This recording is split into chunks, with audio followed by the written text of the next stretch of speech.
In the last lesson, we talked about numbers. We're going to continue that in this lesson, but we're going to be talking specifically about tracking your members. Okay, tracking is really important because we want to know as much as we can about our members. But the key here is that not all members are created equal. So for example, you're always going to be making changes to your membership site, right? I mean, you're always going to be looking to improve it. I mean, that's the real benefit about a membership site, is that we can constantly improve it and we can constantly update it.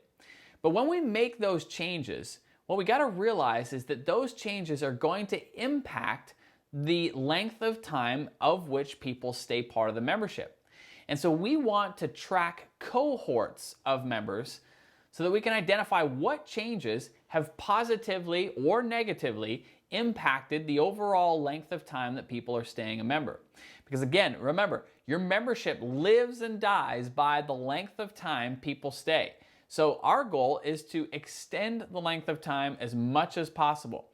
And so what we want to do is we want to track cohorts or groups of customers who are coming through the membership so that we can see how these different retention tweaks are impacting our numbers. So obviously, if you're following the model that I shared in Module 3 about the launches, that's pretty straightforward and easy, right? Like we can track what launch, how members came in on, and we can track what the site looked like and what changes we have made at that particular point. The only time it kind of gets tricky is when you've got like an evergreen campaign where you have people trickling in on a regular basis. And now that's good because it helps us maintain the steadiness during the off months of promotion, but it does become tricky to be able to gauge the retention rates of those people because things could be changing over time.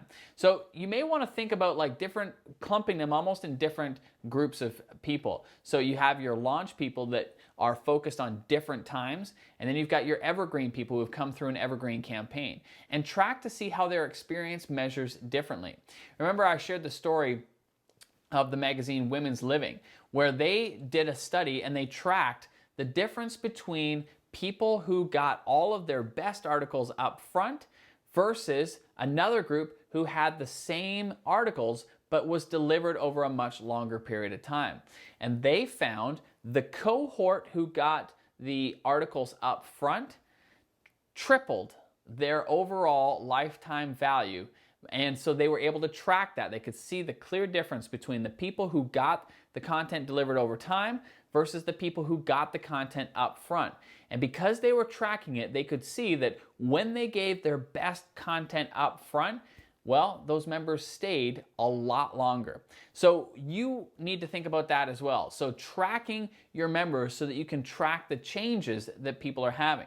Now, the other thing that I like to do when it comes to tracking members is I want to track what they're actually doing inside the membership site. So I want to know things like, are they logging in, and when was the most recent time they logged in? I want to track what content they're consuming, and are they actually watching or listening or reading what we are producing? And if they aren't consuming the content, that's a red flag. We want to be aware of how long do we let people go before we start reaching out to them to get them back engaged with the content. And so typically, if somebody goes more than a month without logging into a membership site, well, that's when you want to raise the red flag. I mean, at that point, you're really starting to run the risk of somebody's lost interest and it's just a matter of time before they're canceling. Of course, you're going to have the exception. Somebody might be gone on vacation or what have you, and they just haven't had time to get into it. But it's still worth, at that point, the opportunity. It's an opportunity to reach out and connect and just make sure that everything's kosher. So we want to track the behavior of the members because we want to know, are they logging in? Are they consuming content? Are they making progress? All that kind of thing. We also want to track the engagement level. So if we find that people are not engaging in the community, and sometimes that's just the nature of certain people, and that's totally fine. But if we see that some people are hyperactive and now all of a sudden they're not active at all, well, again, that's another one of those like red flags for us. We want to certainly be aware of those things and reach out accordingly. So when I'm tracking members, I'm looking to track groups or cohorts of members who are coming in at different times, because that's going to help us identify what retention tweaks are really working and improving. And I'm looking to track members in terms of their behavior. I want to see people who are logging in. I want to see people who are consuming content, and I want to see consistency there. So those are the things that we want to track as far as our numbers and our clients. Next, what I'm going to talk to you about is ways to dramatically improve the overall health and speed up the growth of your membership. That's coming up in the next lesson. We'll talk to you soon.